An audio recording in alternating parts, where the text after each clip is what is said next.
Mas será que a sua autoestima está sempre alta o tempo todo? Talvez a gente só fale de autoestima quando a gente percebe que a nossa autoestima não está tão boa assim. Quantas vezes você já parou para pensar em como está a sua autoestima? Será que nesse momento ela está alta? Será que nesse momento ela está baixa? E ao longo da sua vida, como foi que você lidou com a sua autoestima? Mas para falar sobre isso, primeiro nós precisamos entender o que é autoestima.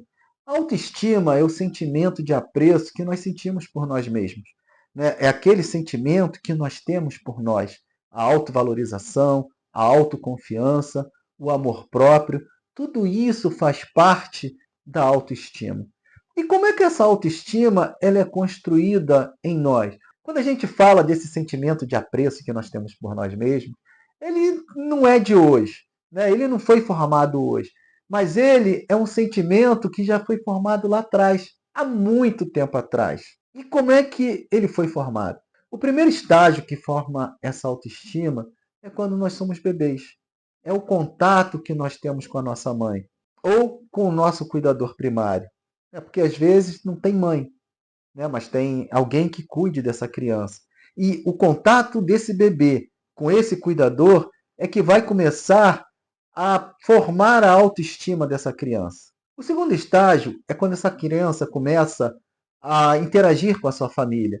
Então, as relações familiares, a forma como tratam essa criança, como essa criança percebe os sentimentos das pessoas por ela dentro da família, vai começar também a impactar na autoestima dela. O terceiro estágio é através das interações sociais que essa criança começa a ter com o mundo.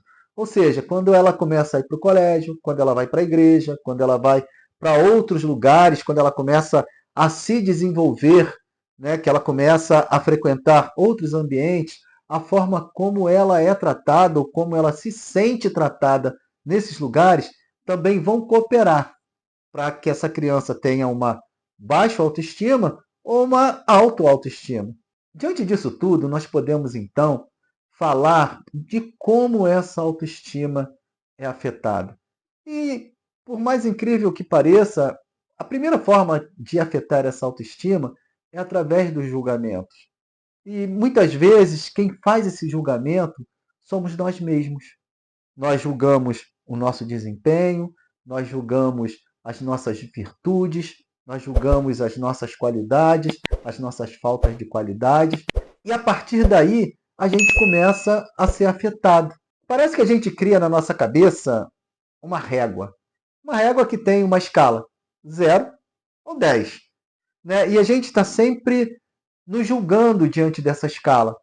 Se a gente não foi tão bem, a gente não pensa que existem outros lugares ou outras coisas que a gente faz que a gente é bom. De repente, você é um estudante. Aí você vai fazer uma prova de matemática. Aí você tira 5 naquela prova. E depois você vai fazer uma de história. Você tira 10 na de história. Mas a sua autoestima, ela vai estar sempre regida por aquela nota 5. Porque você vai começar a se depreciar, dizendo que você é um mau aluno, que você não aprende nada, que você não consegue entender nada. Não pela média total, vamos dizer que a sua média nas outras matérias foi média 9, mas naquela ali foi média 5. E você, por causa da sua autoestima, da forma que você se percebe, você se rege por essa nota menor. Então, a partir dessa nota 5, você começa a se desqualificar. Você esquece que você tem média 9 no total e começa a olhar para essa média 5 aqui. Mas por que isso? Porque em algum momento da sua vida você entendeu que você precisava ter 10 em tudo, que você precisava ser o melhor em tudo para poder ser amado por alguém. E isso afeta você até hoje, porque você sente que o teu desempenho tem que ser sempre acima da média, para você, de alguma forma, se sentir amado. A outra forma de ter a autoestima afetada é através das comparações. Existem estudos hoje que dizem que grande parte das mulheres sofrem de baixa autoestima porque elas se comparam a outras mulheres na rede social. Por que isso acontece? É porque nós não conseguimos ter uma ideia real do nosso potencial. Então a gente precisa sempre estar se comparando com uma outra pessoa. E isso causa um desvirtuamento na nossa forma de nos enxergarmos. Porque a gente esquece que para tudo existe um contexto. Você não sabe quem é aquela pessoa, você não conhece a vida daquela pessoa, você não conhece a história daquela pessoa. Então, você não tem parâmetros, muitas vezes, para se comparar. Às vezes você pega uma pessoa que está numa outra fase da vida, que está num outro momento da vida, e você quer que se comparar a ela. Vamos dar um exemplo aqui. Vamos dizer que você vá na rede social e veja um monte de gente viajando. Aquelas pessoas que você segue nas redes sociais, elas estão lá viajando, postando fotos felizes da vida, postando fotos em lugares bacanas. E você olha e você fica triste. Você começa a ter um sentimento de desvalia. Só que talvez, se você parar para pensar que você ainda não fez uma viagem bacana, não foi porque você não podia, não foi porque você não tinha dinheiro, foi simplesmente porque você nunca se planejou para viajar. Percebe que o contexto é completamente diferente daquelas outras pessoas? E se você se programar, você consegue fazer uma viagem tão bacana quanto? Esse é o problema da comparação. Muitas vezes a gente compara pessoas em contextos completamente diferentes ao nosso. E outro motivo como a autoestima pode ser afetada é pelo eu ideal. O que é o eu ideal? O eu ideal é aquele eu que eu formei na minha mente. E às vezes é impossível dar conta desse eu ideal. É impossível você chegar aonde esse eu ideal quer. Porque existe o eu ideal, aquele que eu imagino na minha mente que eu possa ser, e o eu real, que é aquilo que eu posso fazer. E muitas vezes eu não entendo que existe uma diferença entre esses dois. Eu tenho aqui o meu eu ideal, que esse eu, muitas vezes, ele vem carregado das expectativas da minha família, a expectativa dos meus pais, uma expectativa minha também, que talvez esteja fora da realidade. E aqui desse lado, eu tenho o eu real, o eu que realmente eu sou, o eu que eu preciso aceitar.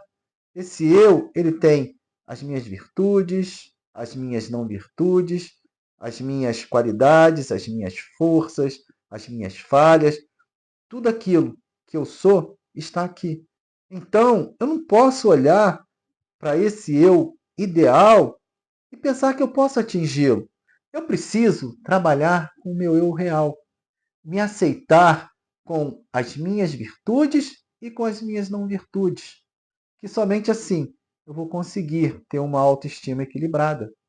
A autoestima também tem suas consequências. Quando a pessoa tem autoestima, é uma pessoa potencializada, é uma pessoa que consegue para a vida realizar, fazer, ter as suas escolhas próprias e aceitar aquilo que ela é e aquilo que ela consegue e dar o seu melhor para alcançar os seus sonhos.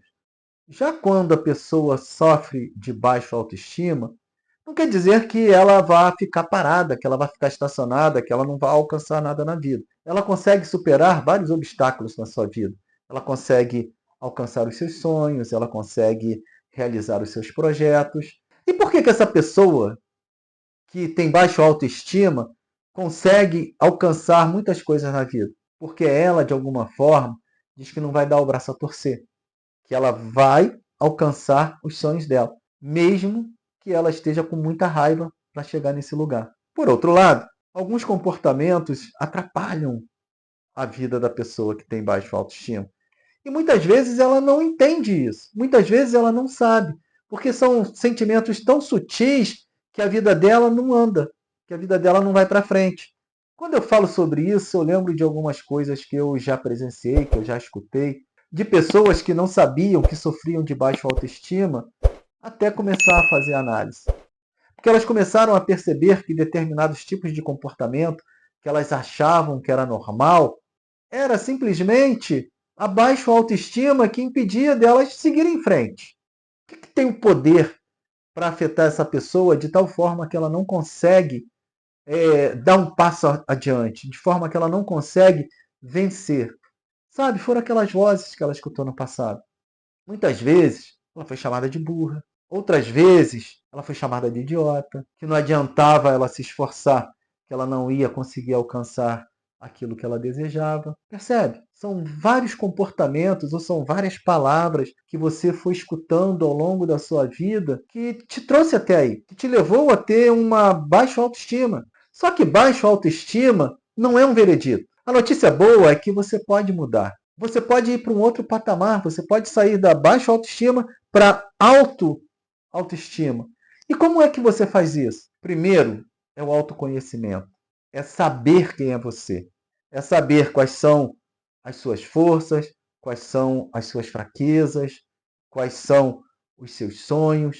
É o primeiro passo. O segundo passo é a terapia. Na terapia, você vai aprender a nomear os seus sentimentos. Você vai entender de onde eles vêm. E você vai conseguir ressignificar de tal maneira que eles não tenham mais influência na sua vida. Se você gostou desse vídeo, comente, curte e compartilha com um amigo seu. Muito obrigado. Assista o próximo vídeo que deve estar aparecendo aqui em cima em algum lugar.